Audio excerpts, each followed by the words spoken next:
In this video, I'm going to show you how to make your own Easter egg like this one at home.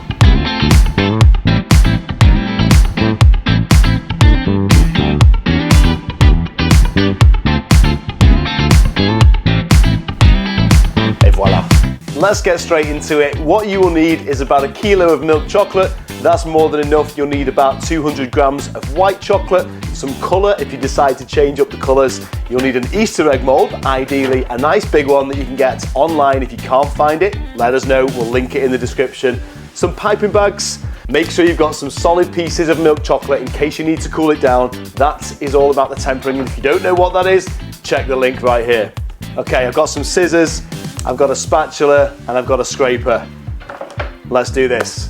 First of all, I've tempered the white chocolate and added a little bit of cocoa butter colour. I've got a pink and a blue one. I'm just going to go crazy with the design. You don't have to colour it.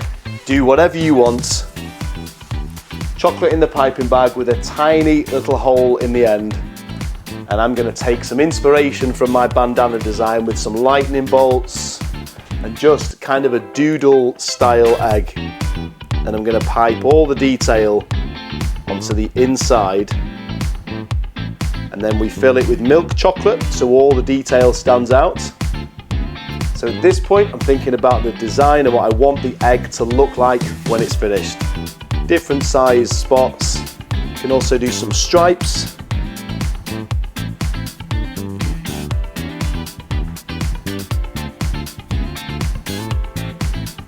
So detail on both sides of the egg. What is quite cool, doing some little drips coming down off the top.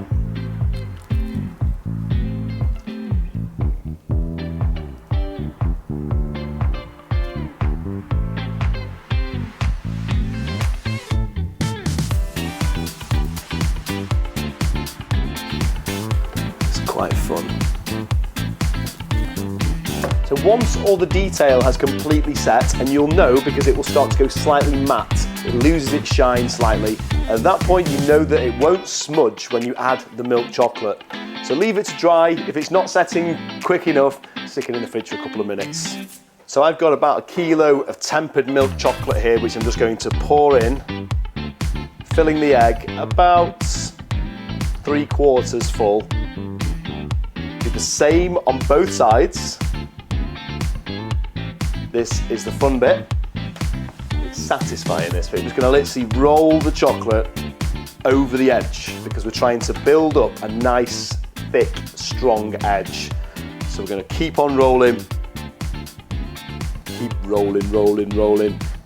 But you want to just roll it so it goes just over the edge of the egg. I'm going to leave that to dry. So I've made sure that the chocolate has gone over the edge all the way around. We leave that to dry. As soon as that goes slightly matte and we can see it's losing its shine around the edge, we know that the second layer will take to it. There's no point doing anything in the meantime, we just have to wait, and then we're going to use this pool of liquid chocolate that we still have in the middle to go back around the edge to get it extra thick and strong. As my dad has always said, the art of the chocolatier is patience, but I can see now that the edges are starting to set, so I'm going to roll that liquid chocolate that was still left in the middle back around the edge, again going over the edge to make it nice and strong. If you don't have enough left in the middle, don't worry. Grab some more from the bowl, but just make sure always that the chocolate is tempered and it's cool on your lip. I'm shaking out the excess. You can already see the design now. I'm not trying to win awards with this design, I'm just having a bit of fun with it. Chocolate is fun. What I'm doing here is shaking out the excess. You can do that back in the bowl so there's not much mess, or you can just do it onto the grease-proof paper or parchment paper. Doesn't matter, because once that sets, you can either eat it or you can remelt it. There's never any waste with chocolate. Okay. I'm going to pop that up. So I'm leaning it against the side of the tray. If you haven't got that, if you haven't got a tray like this, you could lean it up on the side of the bowl. Just going to leave that to dry for about 3 minutes. As soon as that has completely set, we'll know because these drips here will have set. That will be our first indication. And then we're going to scrape off all the excess and put the eggs in the fridge or freezer to set. So this is where you will need your scraper or the back of a knife. Either way, if you've got little humans around, just be very careful with this bit. I can see that the chocolate is starting to set because I can tap it. It's solid, so I'm going to scrape this off before it sets too much, because if it sets too much, it can start to break and chip away the edges. So what I'm going to do now is literally just go around the edge of the mold. And this is, again, satisfying. Just scraping off, and you'll be able to see here exactly what this edge looks like. You want that to have about 2 or 3 millimeters of thickness ideally. All the excess, and by the way, I eat the most chocolate at Easter because of these scrapings. They are absolutely lethal. Scrape off as much of that as you can, keep it nice and clean. It means that you don't waste chocolate because that can be remelted. That's going in the freezer for me because it will set quicker. It will take about 10-15 minutes maximum in the freezer. In the fridge, it would take about twice that, so depends how patient you are, I guess. So, all good in the fridge. I'm going to leave that now until it's completely set, and I'll show you exactly what you're looking for so you know when it's ready.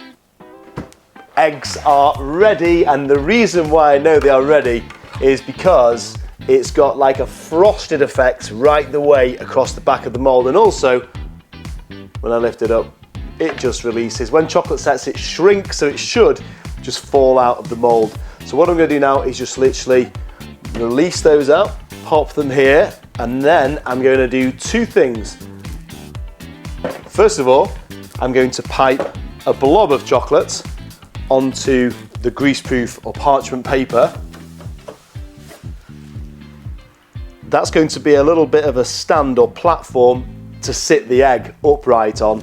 So I'm going to leave that for a minute to start to lose its shine, and at that point I'll be able to sit the egg on top and it will stay and it will set upright.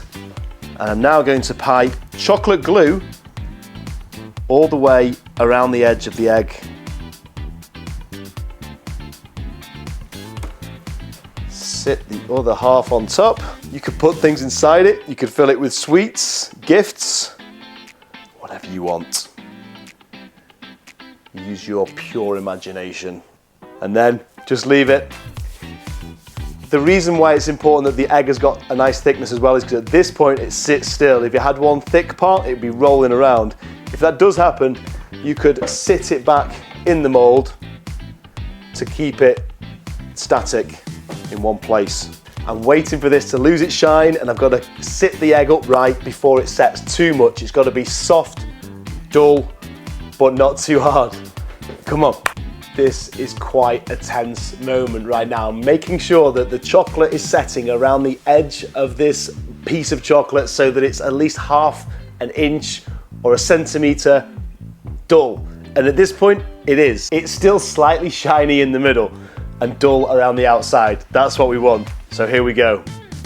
Let's do this. Just gonna sit this on top. Push it down, give it a little wiggle. Et voila, there we have it. A homemade chocolate Easter egg. Made with love. If you've enjoyed this video, you might like the pink chocolate heart smash. That's a great fun one to make. That one is linked in here. Don't forget to join me next time. Peace, love, choc and roll.